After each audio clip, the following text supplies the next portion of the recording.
बहुत बहुत स्वागत है आप सभी का हमारे इस YouTube channel Amar sir's English classes में। बच्चों, आज हम क्लास 12 फ्लैमिंगो बुक की कविता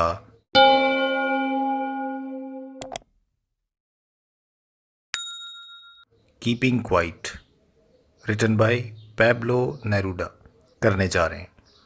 पैब्लो नेरूडा एक उपनाम है नेटाली रिकार्डो रेस बेसो आल्टो का। इनका जन्म 1904 में हुआ था। इनका देहांत 1973 में हुआ था। नेरूडा की कविताएं आसानी से समझे जाने वाले शब्द चित्रों से परिपूर्ण हैं, जिनसे उनकी सुंदरता कम नहीं होती। सन 1971 में साहित्य के क्षेत्र में नोबेल पुरस्कार प्राप्त किया था। इस कविता में कीपिंग क्वाइट के माध्यम से कवि कहना चाहते हैं, एक संदेश देना चाहते हैं यूनिवर्सल ब्रदरहुड और पीस का, अर्थात सार्वभौमिक भाईचारा एवं शांति का संदेश देना चाहते हैं। वे आग्रह कर रहे हैं लोगों से कि वे अपने कार्यों को कुछ पल के लिए रोक दें। इस पर्यावरण के प्रति भी हम अपने कार्यों को कुछ पल के लिए रोक दें, और ऐसा करने से हमें आत्मचिंतन करने का वक्त मिलेगा, और आत्मचिंतन बेहद आवश्यक है। तो देखते हैं इनकी कविता की पंक्तियों को। So now we will count to 12 and we will all keep still. मतलब अब हम 12 तक गिनती गिनेंगे और we will all keep still, हम सभी शांत रहेंगे। किसी प्रकार का कोई एक्शन हम नहीं करेंगे। For once on the face of the earth, केवल एक बार हमें ऐसा करना है इस पृथ्वी पर।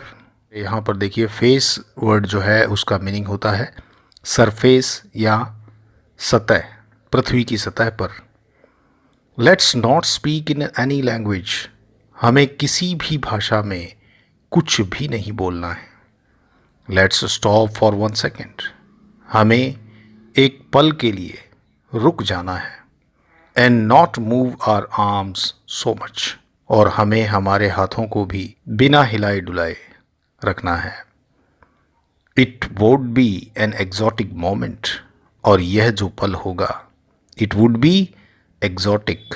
एग्जॉटिक मीन्स अनयूजुअल, एंटीसाइजिंग, मतलब बड़ा ही मोहक और विलक्षण मोमेंट यानी क्षण होगा।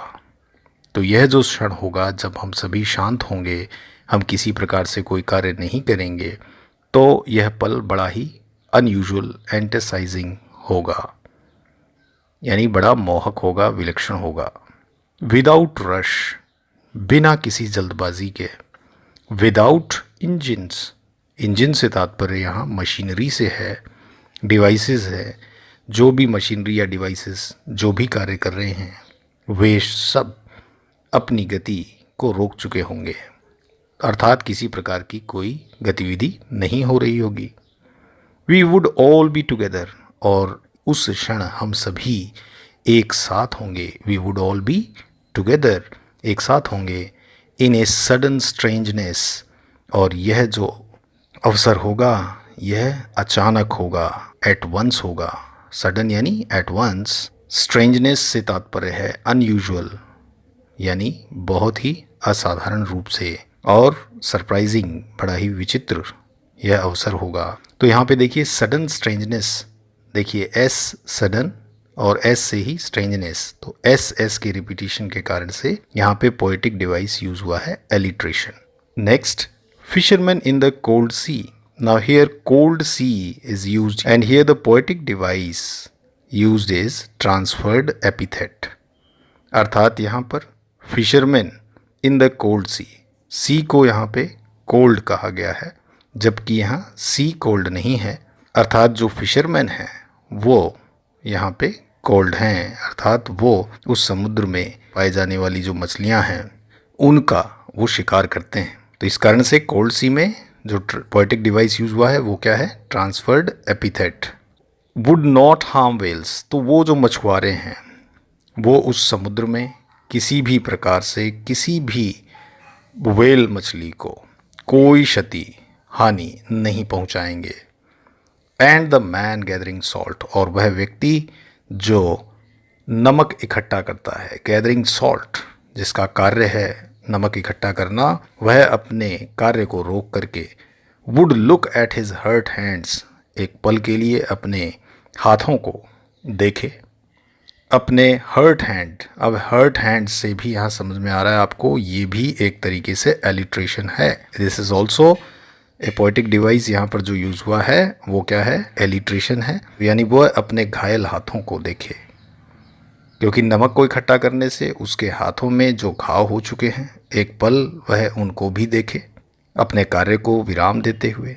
Those who prepare green Wars, और वो व्यक्ति जो वार अगेंस्ट इन्वायरमेंट कर रहे हैं, अर्थात जो इस पर्यावरण की क्षति कर रहे हैं।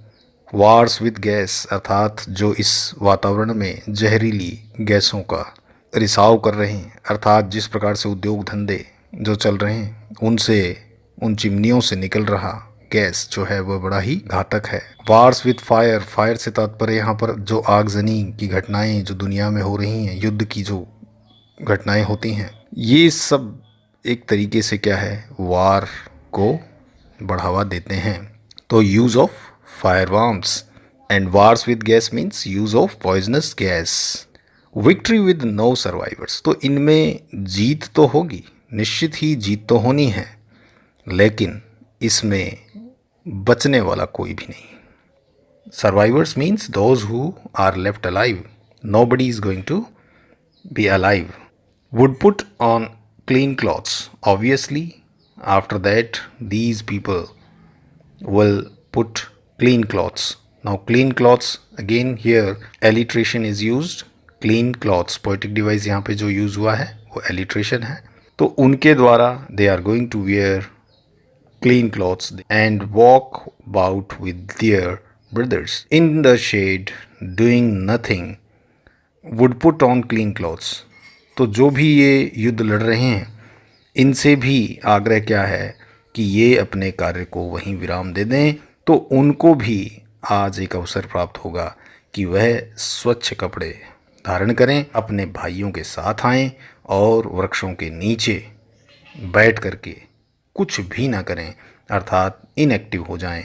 Next stanza, what I want should not be confused with total inactivity, life is what it is about.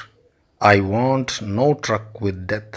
If we were not so single-minded about keeping our lives moving and for once could do nothing, perhaps a huge silence might interrupt this sadness of never understanding ourselves and of threatening ourselves with death.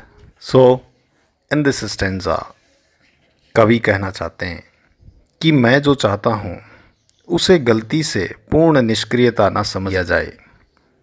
He mean to say that what I want should not be confused, कि मेरे कहने अनुसार पूर्ण निष्क्रियता मेरा तात्पर्य नहीं है, इसको गलत ना समझा जाए। कंफ्यूज से तात्पर्य है मिसअंडरस्टूड से, कि जैसा कि उन्होंने आग्रह किया कि अब शांत रहिए, 12 तक गिनिए और किसी भी प्रकार का कार्य ना करिए, तो इस बात से वह आपका ध्यान अलग ले जाना चाहते हैं। वह कह रहे हैं कि मेरा मकसद आपको पूर्ण निष्क्रिय करने से नहीं है, इसको गलत ना समझिएगा। Life is what it is about, जीवन का जो उद्देश्य है वह तो है ही, मुझे मृत्यु से कोई लेना देना नहीं है।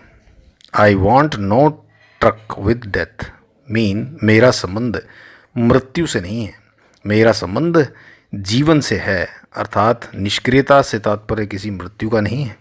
If we were not so single minded, यदि हम, if we were not so single minded, यदि हमने अपने जीवन में केवल एक ही बात पर ध्यान न दिया होता, about keep our lives moving, कि हम अपने जीवन को चलायमान रखने का ही एक उद्देश्य अगर न पाले हुए होते, यदि and for once could do nothing, और एक पल के लिए भी हमने अपने आप को इस चलायमान गतिविधि को रोकते हुए कुछ सोचा होता, कुछ न किया होता, शांत रह गए होते, अपने कार्य को न किया होता, परहैप्स ए ह्यूज साइलेंस, और उस क्षण एक असीम, एक विशाल शांति उस उदासी को भंग कर देती, जो उदासी हमारे जीवन में आज आ चुकी है, वह उदासी शायद दूर हो गई होती, उसको रोक दिया गया होता, उस उदासी को हम रोक चुके होते।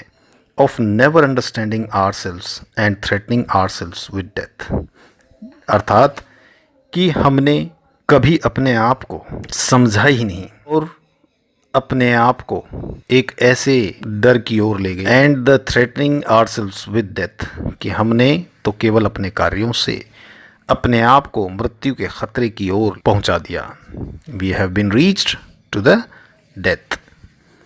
Perhaps the earth can teach us, as when everything seems dead and later proves to be alive. Now I will count up to 12 and you keep quiet and I will go. अंतिम stanza में देखिए, Perhaps the earth can teach us, अर्थात शायद पृथ्वी हमें कुछ सिखा सकती है। As when everything seems dead, कि जब सब कुछ मृत प्रतीत होता है। And later proves to be alive, वही तो बाद में जीवित सिद्ध होता है। लेटर यानी बाद में, प्रूव्स यानी सिद्ध होना, टू बी अलाइव, अलाइव अर्थात जीवित सिद्ध होता है। Now I will count 12 and you keep quiet and I will go, अब मैं 12 तक गिनती बोलता हूँ और आप शांत रहिएगा और मैं चला जाऊँगा। तो इस प्रकार से इस कविता को हमने पूरा कर लिया है। इस कविता के उद्देश्य को आप समझ पाए होंगे। I hope that you all have understood this poetry. और यदि स्टूडेंट्स आपको ये कविता समझ में आई है तो please like, share and subscribe our channel. Will meet again with some other topic. Till then, good bye.